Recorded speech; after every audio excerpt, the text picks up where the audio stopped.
আজকের গুরুত্বপূর্ণ একটা বিষয় আপনাদের সাথে কথা বলতে চাই। আমাদের বাংলাদেশের জুলাই বিপ্লব, যেটাকে আমরা বিপ্লব বলি, আমরা মনে করি যে বাংলাদেশের জনগণ যে প্রত্যাশা নিয়ে এই বিপ্লবে অংশগ্রহণ করেছে কিংবা আমরা যে ম্যান্ডেট দিয়েছি সেই ম্যান্ডেট ছিনতাই হয়ে গিয়েছে। এক বাক্যে যদি বলেন তাহলে ম্যান্ডেটটা ছিনতাই হয়ে গিয়েছে, চুরি হয়ে গিয়েছে। মানে আমাদের চিন্তা, আমাদের চেতনা, আমাদের এক্সপেকটেশন, আমাদের বাংলাদেশের নতুন বাংলাদেশের স্বপ্ন, সেটাকে মুষ্টিমেয় কিছু ব্যক্তি বিশেষ এটাকে ছিনতাই করে ফেলেছে কৌশলে, অথবা বোধের অভাবের কারণে, অথবা জ্ঞান শূন্যতার কারণে, অথবা তার ক্ষমতায় চেয়ারে বসার যে কোনো একটা রিল্যাক্সেশনের কারণে এটা আর এখন আর নাই। সারা বাংলাদেশ এখন চলছে আওয়ামী স্টাইলে।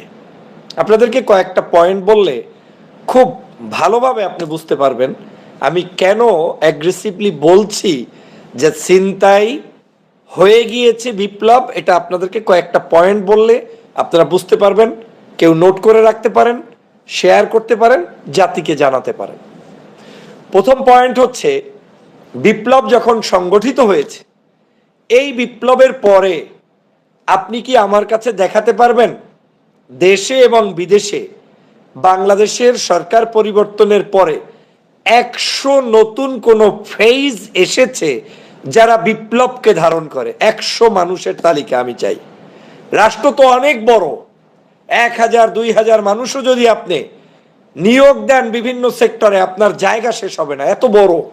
অনেক ক্ষেত্র, মন্ত্রণালয় আছে, সচিবালয় আছে, আপনার কি বলে পরিচালক আছে, বিভিন্ন অধিদপ্তর আছে, বিদেশি আপনার কি বলে এম্বাসি আছে, সব বাদ দিলাম, বাংলাদেশে 100 লোক এই সরকার দেখাতে পারবে না যারা বিপ্লবকে ধারণ করে। প্রথম ফেইল হচ্ছে এই জায়গাটায় যে একটা জায়গায় বিপ্লবী কোনো মানুষ নাই, না এম্বাসিতে আছে, না বাংলাদেশের কোনো মন্ত্রণালয় আছে। অন্য 2-3 জন নিদারম সরকার চেয়ার পেতে বসে আছে, এই 3 জন 4 জন ছাড়া। তারাও ওয়ার্ক করছে কার কথায়? তার কাছে সরকারের নিয়োগপ্রাপ্ত ওই আগের যে অফিসার বলে ডানে যাও ডানে যায়, বামে যাও বামে যায়, সামনে যাও সামনে যায়, পিছনে যাও পিছনে যাও, শিখিয়ে দেয় স্যার এটা আইন না, এভাবে করা যাবে না।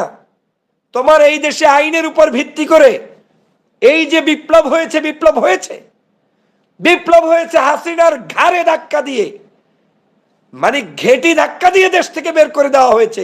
এরপরে তুমি এর চেয়ে বড় আইন কি শিখাতে চাচ্ছ বাংলাদেশে? আমি গত কয়েকদিন পর্যন্ত ঢাকা শহরে বিপ্লবে অংশগ্রহণকারী ছাত্র জনতার সাথে 1-to-1 কথা বলার চেষ্টা করেছি। একদল নতুন নতুন মোস্তান বাইর হয়েছে, বেশি বেশি হক কথা বলার সুযোগ করে দিয়েছে। কি তারা বলে ভাই আওয়ামী লীগের মতো যেন না হয়। তার মানে হচ্ছে বিপ্লবধারীদেরকে ঠেকানোর জন্য উদাহরণ সৃষ্টি করতেছে যাতে আওয়ামী লীগধারী না হয়। আরে সমগ্র বাংলাদেশে আওয়ামী লীগ, এই আওয়ামী লীগ গুলোকে তাড়াতে হলে এই বিপ্লবী সরকার তাকে অবশ্যই আওয়ামী বিরোধী সমগ্র মানুষগুলোকে চাকরিতে বাকরিতে অফিসে আদালতে এম্বাসিতে পুনর্বাসন না করা পর্যন্ত বাংলাদেশে কোন বিপ্লবী সরকার থাকতে পারবে না। এটা হয় না। আপনি আদর্শ লালন করেন একটা, আর আপনি কাজ করাচ্ছেন আপনার আদর্শ বিরোধী মানুষ দিয়ে সমগ্র জায়গায়।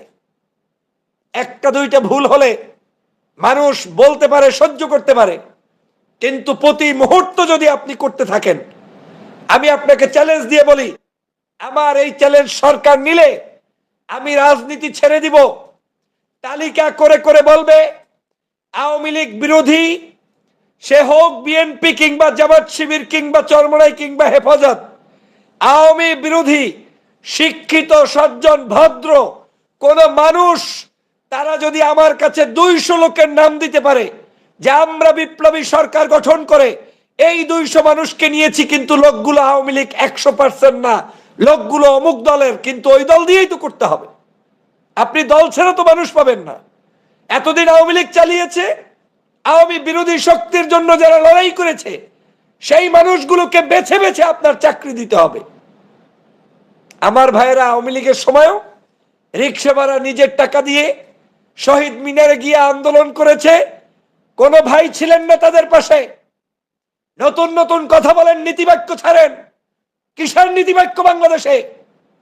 যেই মানুষগুলো জীবন দিয়েছে তাদের জন্য কোনো পদক্ষেপ নাই। যেই মানুষগুলো অসুস্থ তাদের জন্য কোনো ভালোভাবে উদ্যোগ নাই। কয়েকজন ব্যক্তির সেটআপ দিয়ে এই বিপ্লব টিকিয়ে রাখতে পারবেন না। এটা বাংলাদেশ। এই বাংলাদেশের মানুষ সব সময় রিয়াকশনে বিশ্বাস করে। এটা বাংলাদেশ। এই বাংলাদেশের মানুষরা সব সময় যে কোনো কিছুতে যে কোনো মুহূর্তে দাঁড়িয়ে যেতে পারে। এই মানুষরা সহ্য করতে পারে না। আপনি এই বাংলাদেশের প্রত্যেকটি জায়গায় যদি বিপ্লবের চেতনাকে বাস্তবায়ন করতে চান, তাহলে আপনাকে এই বাংলাদেশের কৃষ্টি কালচার সভ্যতা বুঝে কাজ করতে হবে। মায়া লাগে আওয়ামী লীগের জন্য। হ্যাঁ, আওয়ামী লীগের জন্য এত মোহাব্বত। ধান্দাবাজ এই আওয়ামী লীগ সমগ্র 16টি বছর জুলুম করেছে, অত্যাচার করেছে, নির্যাতন করেছে, খেয়াল নাই? আজকের অস্থির সারা বাংলাদেশের সেই আওয়ামী লীগকে আমরা এইখানে সুযোগ করে দেওয়ার জন্য বসে আছি। কোনো আইন টাইন লাগবে না। 15 বছর পর্যন্ত এই দেশের মানুষ আওয়ামী লীগ ছাড়া কাউকে ভোট দিতে পারে নাই, এবং আওয়ামী লীগকেও নিজের ভোট নিজে দিতে পারে নাই। ব্যালট পেপার চুরি করে তারা ক্ষমতায় বসেছিল। এই আওয়ামী লীগের আগামী 15 বছর পর্যন্ত বাংলাদেশের আওয়ামী লীগ ব্যতীত ভিন্ন যারা এতদিন ভোট দিতে পারে নাই, তারা নির্বাচন করবে, তারা জয়যুক্ত হবে। এর 15 বছর পরে দেখা যাবে তোমার সাথে আমি বসবো না, আলোচনা করব না, বিচার হবে না। এটা 15 বছর পরে। যা এতদিন আওয়ামী লীগ করেছে তার সম্পূর্ণ জবাব এই দেশের জনগণ দিবে। তারপরে আপনার নীতিবাক্য, সচিবালয় নীতিবাক্য, বাইরায় নীতিবাক্য। আমি 2-1 পুলিশের সাথে দেখলাম, তারাও নীতিবাক্য ছাড়া শুরু করছে। ভাই, আগের মতো যেন না হয়। আমি একজনকে জিজ্ঞেস করলাম, আগের মতো মানে আপনি কি বুঝাতে চাচ্ছেন? আওয়ামী লীগের শেখ হাসিনা যাই করেছে সেই সবগুলোকে বাদ দিতে হলেই তো আপনার সবগুলোকে মূলোৎপাটন সবার আগে করতে হবে। আপনার চাকরি তো সবার আগে বাদ যাবে। আপনি আবার আসছেন আগের মতো না হয়। তার মানে হচ্ছে এতদিন এই যে 16 বছরের যে সেটআপ, এই সেটআপ থেকে যাবে। আগের মতো না হয় তার মানে আপনি তো তাকে বাদ দিবেন না, আপনি তাকে তার পদেই রাখবেন। উনি ওনার চাকরি করবে, উনি আওয়ামী লীগ হয়ে আপনার বেতন খাবে। আমার রক্তে ঝরানো বাংলাদেশে উনি সচিবালয় চালাবে, উনি আজকের এম্বাসি চালাবে, উনি আজকের দেশ চালাবে। আর উনি বলবে নীতিবাক্য দিয়ে আগের মতো যেন না হয়। ভাই, আপনারা যাতে নীতির সাথে আসছে। বারে বাপরে বাপ, এখন নীতি শিখাইতে আসছো? সমগ্র দেশে কোনো জায়গায় কোনো পরিবর্তন এখন পর্যন্ত হয় নাই। কয়েকটা সরকারি কমিশন গঠন করে দিয়েছেন, এইটা দিয়ে বাংলাদেশের পরিবর্তন হবে না। বিপ্লব ধারণ করলে বৃহত্তর হৃদয় বানান, মন বড় করেন। সমস্যাও আছে আমাদের। আপনি যখন ওই লিল্লে বোর্ডিং এ খান, ওই আল্লাহর হস্তে খাইলে তো আপনার আর কোনোদিন বিশাল হৃদয় হয় না। আমার কাছে কেন জানি মনে হচ্ছে আমাদের অনেক ভাইদের মধ্যে সংকীর্ণতা বিরাজমান। রাষ্ট্রের টাকা দিয়ে আমার এই যোদ্ধাদেরকে প্রতিষ্ঠিত করুন। যারা জুলাই বিপ্লবের সাথী সৈনিক, তাদেরকে চাকরি দিন। খয়রাতি রাখলে আর একদিন তাকে মিছিলেও পাবেন না। কেন তাদেরকে ধর্ণা ধরতে হবে? প্রত্যেকটি অফিসে, আদালতে, পুলিশে, রাস্তায়, বাহিরে, বিদেশে, দেশে, সব জায়গায় জুলাই বিপ্লবের আদর্শধারী ব্যক্তি, সে কোন দল করে দেখার বিষয় নাই। আওয়ামী লীগ করে না, এইটা দেখে চাকরি দিয়ে দেন। লোকটা করে ছাত্র দল দেন, লোকটা করে শিবির দিয়ে দেন, লোকটা করে জামাত শিবির দিয়ে দেন, লোকটা করে চরমনাই হেফাজত দিয়ে দেন। এক বাক্যে আওয়ামী লীগ করে না, ওই লোকগুলোকে সবার আগে ঢুকাতে হবে। নীতিবাক্য করেন। কোথায় ছিলেন 16 বছর মানুষের উপরে জুলুম, অত্যাচার, নির্যাতন? সেগুলো কোথায় ছিল? আজকের আমি স্পষ্ট করে বলছি, এই ধরনের নীতিবাক্য নিয়ে যদি চলেন, কয়েকদিন পরে অন্যরা আপনার মাথার উপরে এসে ঠোকরায় ঠোকরায় খাবে। আপনাদেরকে তখন এই দেশের রাজনৈতিক দলও প্রশ্রয় দিবে না, আর আপনি আপনার নিজ যোগ্যতায় থাকতে পারবেন না। কারণ আপনি তো আপনার লোকগুলোকে প্রতিষ্ঠিত করে যাননি। আপনি তো শত্রুদের মধ্যে বসবাস করছেন। একদিকে রাজনৈতিক সংগঠনগুলোর চাপে থাকবেন, অন্যদিকে আপনার কোনো লোক এই সরকারে নাই, কেউ আপনাকে প্রোটেকশন দিবে না। আমি তো সব সময় বলি, বিপ্লবধারীদের পক্ষে কেউ থাকে না, বিপ্লব হওয়ার পরে বিপ্লবধারীদের কি শায়েস্তা করার জন্য চেষ্টা করে। যদিও দেখতে অসুন্দর, সত্য কথা বলছি, 2013 সালের সেই শাহবাগ তৈরি করেছিল ইমরান। ওই ইমরান কি আওয়ামী লীগের আমলে ভালো ছিল? ছিল না। শেখেন না কেন? আপনি আপনার জায়গায় করতে হবে। আমার আহ্বান বেশি কিছু না, আমার আহ্বান হচ্ছে বাংলাদেশের প্রত্যেকটি পরতে পরতে আওয়ামী বিরোধী মানুষগুলোকে এস্টাবলিশ করতে হবে, চাকরি দিতে হবে, ডেকে ডেকে দিতে হবে। আপনাকে ছাড় ছাড় করবে কেন? আপনি কিসের ছাড়?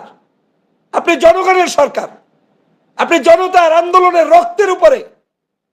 আপনি চেয়ার পাইলে চেয়ারেও বসবেন না। প্রয়োজনে একজন জুলাই বিপ্লবধারী ব্যক্তি আপনার অফিসে গেলে চেয়ার ছেড়ে দিয়ে ফ্লোরে এসে বসবেন, কারণ এই দেশের জন্য রক্ত দিয়েছে 2000 মানুষ। এই সত্য কথাগুলো যদি আপনাদেরকে কেউ কানে না পৌঁছায়, ভয়াবহ বিপদ অপেক্ষা করছে। এটা বাংলাদেশ। আমি তো আজকে লাইভে এক জায়গায় বলেছি চ্যালেঞ্জ দিয়ে, আগামীকালকে যদি বাংলাদেশের জামাত শিবির বলে যে আমরা তোমাদেরকে ব্যাকআপ দেব না, বিএনপি তো চুপচাপ আছে, আপনাদেরকে এখনো ভালো করে ডিস্টার্ব করা শুরু করে নাই। ধরেন আপনারা, আমি যতটুকু বুঝতেছি, কারো না কারো আপনারা প্রশ্রয়ে এখনো টিকে আছেন। কালকে যদি বলে যে আমরা কেউ পিছন থেকে আর হেল্প করবো না, 1 ঘন্টার মধ্যে পতন হয়ে যাবে। তারপরে বৃহত্তর দল বিএনপি, অন্য দল তো আছেই। কেন বলছি এই দুঃখের কথাগুলো? কথা হচ্ছে আজকের আপনারা আপনাদের জায়গায় পরিচালিত হতে পারছেন না। আপনার উচিত ছিল 5 তারিখের পরেই সারা বাংলাদেশের সবার আগে লিস্ট আউট করা, যে কারা বিপ্লবী চেতনা ধারণ করে। সেই মানুষের মধ্যে 100 ইঞ্জিনিয়ার তালিকা করেন, 100 ব্যারিস্টার তালিকা করেন, 100 ডক্টর তালিকা করেন, 100 উচ্চশিক্ষিত তালিকা করেন, 100 বিদেশ বিষয়ক পরামর্শক তালিকা করেন। আওয়ামী বিরোধী এইরকম আপনি 500 থেকে 600 মানুষের তালিকা করে প্রয়োজনে তাদেরকে ভাইবা নিয়ে, পরীক্ষা নিয়ে, সুউচ্চ জায়গায় বসিয়ে দিয়ে তাদেরকে থিম দিয়ে দিবেন, এইভাবে রাষ্ট্র চলবে, এইভাবে চালাতে হবে। করেন নাই। করতে গেলেই ভেগাচাকা দিয়ে পড়েন। চেয়ারের মায়া পেয়েছেন, এই চেয়ার 2 বছর পরে তো আপনার থাকবে না, হারিয়ে যাবেন। জনতার আবেগ বোঝার চেষ্টা করেন। আপনার কর্মীকে আপনি মূল্যায়ন না করলে, যেই বন্ধুদের সাথে আপনি চেয়ারে বসে একসাথে মধুর ক্যান্টিনে ভাত খেয়েছেন, ডাল খেয়েছেন, ওই বন্ধুর জন্য আপনার অফিস ওপেন করে দেন, এক্সেস সহজ করে দেন। জটিল করে লাভ হবে না। ওই আপনার সাথী কেউ থাকবে না। এদেশে বহু রাজনৈতিক পট পরিবর্তন হয়েছে, বিপদে কেউ কারো পাশে থাকে না। একমাত্র বিপদে আপনার কর্মী, আপনার সমর্থক আপনাকে যে হৃদয় থেকে ভালোবাসে সে থাকবে। অতএব এই ধান্দাবাজি করে জুলাই বিপ্লবকে ধ্বংস করার মধ্য দিয়ে কোনো লাভ হবে না। আমি সতর্ক করে দিয়ে বর্তমানে এই সরকারের মধ্যে যারা ঘাপটি মেরে আমাদের এই চেতনাকে ধ্বংস করতে চান, আমি আপনাদেরকে বলতে চাই, এই বিপ্লব একজন আর অর্জিত কোনো ফসল নয়। এই বিপ্লব সমগ্র বাংলার নাগরিকদের, এই বিপ্লব সমগ্র জনগণের, এই বিপ্লব সমগ্র দেশবাসীর। আওয়ামী লীগের ব্যাপারে সতর্ক থাকতে হবে। আওয়ামী লীগ এত খারাপ একটি দল, যারা আজকে আপনার হাত পাও ধরে ক্ষমতায় আসবে, কালকে এসেই আপনার হাতের মানে কি বলে কবজাটা ভেঙে চুরে চুরমার করে দিবে, আপনার ঠ্যাঙের নলা ভেঙে চুরমার করে দিবে। ও জানে যে আপনি কোনোদিন ওকে ভোট দিবেন না, ও জানে যে আপনি কোনোদিন ওকে সমর্থন দিবেন না। ও সেই কারণে মৃত্যুর আগ পর্যন্ত আপনার উপেক্ষা করে, আপনাকে বাদ রেখে তারপরে অবৈধ পথে ক্ষমতায় থাকবে। লিখে রাখেন, এখন থেকে যদি 50 বছর পরেও আওয়ামী লীগ কোনোদিন বাংলাদেশে ক্ষমতায় আসে, ও তার চরিত্রের পরিবর্তন একটাও করবে না। লিখে রাখেন। যদি আল্লাহ হায়াতে রাখে, দেখতে পাবেন আমার এই সত্য কথাগুলো, তখন অনুধাবন করবেন। আমি আপনাদের শত্রু নই। রাতের অন্ধকারে কেঁদে কেঁদে তোমাদের জন্য দোয়া করেছি, দেশবাসীকে জাগ্রত করেছি, উদ্বুদ্ধ করেছি, কিন্তু এই স্বপ্নের বাংলাদেশের জন্য তো করি নাই। সোনার বাংলাদেশকে আজকে তোমাদের কাছে ছাত্ররা যেতে ভয় পায়, আজকে তোমাদের কাছে সাধারণ আন্দোলনকারীরা যেতে ভয় পায় কেন? আজকে আমার ভাইদেরকে সবার আগে ডেকে বুকে তুলে নিন, তাদের সাথে কমিউনিকেশন বৃদ্ধি করুন। প্রয়োজনে সপ্তাহে একদিন রাষ্ট্রীয় কোনো একটা অফিসে আপনারা সেখানে কি বলে গ্যাদারিং করে ওপেন কাউন্সিলিং এর ব্যবস্থা করুন, ওয়ান টু ওয়ান টক করুন। আপনারা আপনাদের চেয়ারে বসে বসে রুমের মধ্যে এসি রুমে থেকে মনে করতে পারেন যে সারা দেশ মনে হয় আপনার সাথে আছে, না নাই। আমি যদি একটু এই আন্দোলনের ব্যাখ্যা করি তাহলেও বুঝবেন যে আন্দোলন কিভাবে সফল হয়েছিল। ছাত্র ভাইয়েরা আন্দোলনের জন্য শহীদ হয়েছে, ছাত্র ভাইয়েরা সংগ্রাম করেছে, কোনো সন্দেহ নাই। কিন্তু এই ছাত্র জনতার পাশে বিভিন্ন রাজনৈতিক সংগঠন দাঁড়িয়েছে। সকালবেলার 4 লক্ষ 5 লক্ষ মানুষের মিছিলটা কোন সংগঠন নেমিয়েছে একটু তদন্ত করে দেখুন। উপেক্ষা করে লাভ নাই। কোন কোন রাজনৈতিক দল বিভিন্ন জায়গা থেকে হেল্প করেছে, উপেক্ষা না করে তাদেরকে একটু কাছে টানার চেষ্টা করেন। এত ভয় কিসের? আপনাদেরকে আমরা প্রতিষ্ঠিত করেছি, এত ভয় কিসের? এই দেশে কোনো নিরপেক্ষ মানুষ নাই। হয় লোকটা আওয়ামী লীগ করবে, নয় লোকটা বিএনপি করবে, নয় লোকটা জামাত করবে। তা এখন আওয়ামী লীগের বিরুদ্ধে সরকার সাজাতে হলে বিএনপি জামাত কিংবা ভিন্ন দলের থেকেই আপনাকে নিতে হবে। এত ভয় কিসের? আমাদের এই রোগের কারণেই আমরা ব্যর্থ। আমরা ইসলামী ব্যাংকে কোটি কোটি টাকা জমায়ে রাখছি, সততার নিদর্শন। আর টাকাগুলো আইনা বঙ্গবন্ধুর জন্মশতবার্ষিকী পালন করেছে। আমরা পারি নাই কোনো একটি দেশে বিদেশে ওই টাকাগুলো দিয়ে বাংলাদেশের গরিব মেহনতি মানুষগুলোকে ডক্টর, ইঞ্জিনিয়ার, প্রফেসর বানিয়ে বাংলাদেশে প্রত্যাবর্তন করতে আমরা পারি নাই। আমাদের টাকাগুলো নিয়ে আওয়ামী লীগ কনসার্ট করে, আমাদের টাকাগুলো নিয়ে আওয়ামী লীগ নর্তকী করে, আমাদের টাকাগুলো নিয়ে বিদেশে পাচার করে। আমরা করি নাই, আমরা ছুপি সাধক। ওরে ছুপি, ওরে সাধক। নেতৃত্ব তৈরি করতে হলে বিশাল হৃদয় লাগে। টাকা খরচ করেন, আপনার বাপের টাকা না। সাইন দিয়ে দিয়ে লোকগুলোকে জয়েন দিন। আমার কাছে মনে হচ্ছে কেমন জানি আজকের এই জায়গায় একটা ব্লক হয়ে আছে, কেমন জানি একটা স্থবির অবস্থা আছে, কেমন জানি আপনাদের মধ্যে একটা সংকীর্ণতা আছে। আমি খুব বেশি সমালোচনা করতে চাই না, আমি শুধু আপনাদের সচেতনতা বাড়াতে চাই। আপনার এই সংকীর্ণতা পরিহার করুন। একা একা মোস্তানি করা যায় না, একা একা নেতা হওয়া যায় না। আপনাকে সালাম যে দিবে তাকে যদি আপনি সালাম দেওয়ার স্পেস তৈরি করে না দেন, আপনার আশেপাশের মানুষ যেগুলো ঘুরঘুর করছে এরা আপনার পাশে থাকবে না। এরা বেতন নিয়ে ভাত ডাইল খেয়ে চলে যাবে। আপনার বন্ধু, আপনার দূরবর্তী, আপনার কাছের শুভাকাঙ্ক্ষী, তাদেরকে ডেকে আনুন। অভাব নাই বাংলাদেশে। আমি চাইলে এখন 50,000 অন্তত পক্ষে পদ আছে। আজকে যদি আমাকে আপনি বলেন যে লিস্ট করেন, আমি আপনার বাংলাদেশের মিনিমাম 50,000 পদ পদবি দেখাতে পারবো যেখানে আপনি বিপ্লবীদের নিয়োগ দেওয়া সম্ভব। বাদ দেন 50,000, 10,000 মানুষ নেন, বাদ দেন সেটাও। 5,000 মানুষ নেন, নাই আপনাদের, তাহলে এই দেশ চলবে না। প্রিয় সহযোদ্ধা ভাইরা, আমাদের সবাই মিলে দেশকে এগিয়ে নিয়ে যেতে হবে, দেশের জন্য লড়াই করতে হবে, সংগ্রাম অব্যাহত রাখতে হবে। আল্লাহ আমাদের তৌফিক দিন।